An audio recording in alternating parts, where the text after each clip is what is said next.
बिस्मिल्लाहिर्रहमानिर्रहीम। South Asia में तमाम देखने और सुनने वालों को अता शाहिद का सलाम कबूल हो। आज हम बात करेंगे पाकिस्तान में जो इलेक्शन हो रहे हैं। अनफॉर्चुनेटली ये इलेक्शन होने से पहले ही इन पर जो अवाम का इत्मीद है, या आप इनको आसान ज़बान में ये कह सकते हैं कि ये कंट्रोवर्शियल हो गए हैं, यानी कि इन पे किसी का इत्मीद नहीं रहा। न सिर्फ इलेक्शन बल्कि बहुत से अदारों पर भी जिनके साथ अवाम जुड़ी हुई थी, उन पर भी अब अवाम जो है वो इत्मीद करने के लिए तैयार नहीं। इलेक्शन कमीशन पर भी अवाम इत्मीद करने के लिए तैयार नहीं, और ना ही जुडिशरी पर अवाम इत्मीद करने के लिए तैयार है, क्योंकि जो कुछ आरओज़ ने किया है उसके बाद एक इलेक्शन एक मजाक नजर आना शुरू हो गया। तो ये इस मुल्क के लिए बिल्कुल अच्छा नहीं है।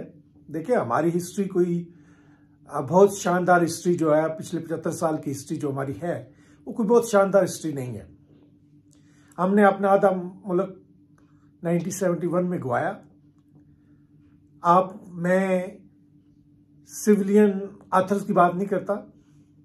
आप लेफ्टिनेंट जनरल कमाल अब्दुल मतीन की किताब ट्रेजेडी ऑफ एरर्स पढ़ लें, आपको इल्म हो जाएगा कि हम किस तरह वहां तक पहुंचे कि जहां हमें हथियार डालने पड़े, और जिसकी हजीमत और जिसकी नदामत हमें हर जगह उठानी पड़ती है।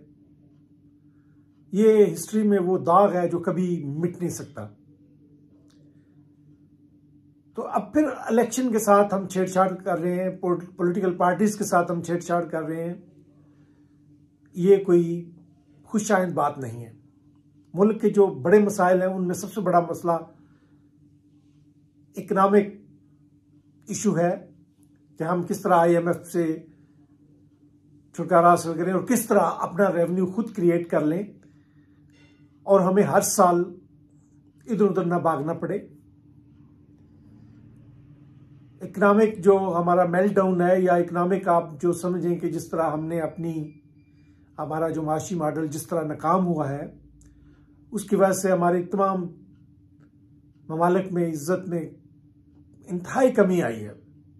छोटे छोटे ममालिक UAE ले लें, कतर ले लें, सऊदी अरबिया तो खैर एक बड़ा मुल्क है, लेकिन अब ये 240 मिलियन के मुल्क के अवाम जो अपने आप को न्यूक्लियर पावर भी कहते हैं, अनफॉर्चुनेटली इसकी इज्जत किसी मुल्क में नहीं रही। इसकी वजह हम खुद हैं और हमारा अपना एक किरदार है। माशी मामले के अलावा हमारा दूसरा मसला जो है वो मजहबी दहशतगर्दी है, या तरीके तालिबान पाकिस्तान जिन्होंने पूरा पिछले साल पूरे मुल्क में दहशतगर्दी की, और उसकी शाय पर तालिबान बड़ी लीडरशिप नहीं तो छोटी लीडरशिप जरूर उसमें इन्वॉल्व है, वो उनको प्रोटेक्ट कर रहे हैं।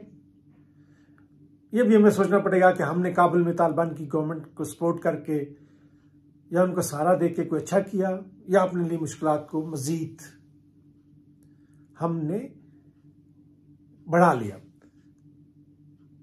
इसके अलावा हमारा तीसरा मसला बलूचिस्तान में इंसर्जेंसी है, मिसिंग पीपल हैं। इस मसले को भी हमें बड़े सीरियसली देखना चाहिए। इसको मिलिटरीली नहीं, हमें पॉलिटिकली देखना चाहिए। अब तो चीफ जस्टिस साहब भी बलूचिस्तान से हैं, प्राइम मिनिस्टर भी बलूचिस्तान से आपने पिक कर लिया है, लेकिन अगर पिक करना ही था तो कोई उनका बलोच लीडर पिक करते जो सामने है, ताकि वो अपना जो उनकी प्रॉब्लम है, जो उनकी बयानियां हैं, उसको तो बयान करते। जो मेन पॉलिटिकल पार्टीज में उनके बलोच लीडर हैं जो सामने हैं, आप उनको उनसे आपके इख्तिलाफ थे, लेकिन आपने इख्तिलाफ वाले लोगों को साथ लाना है।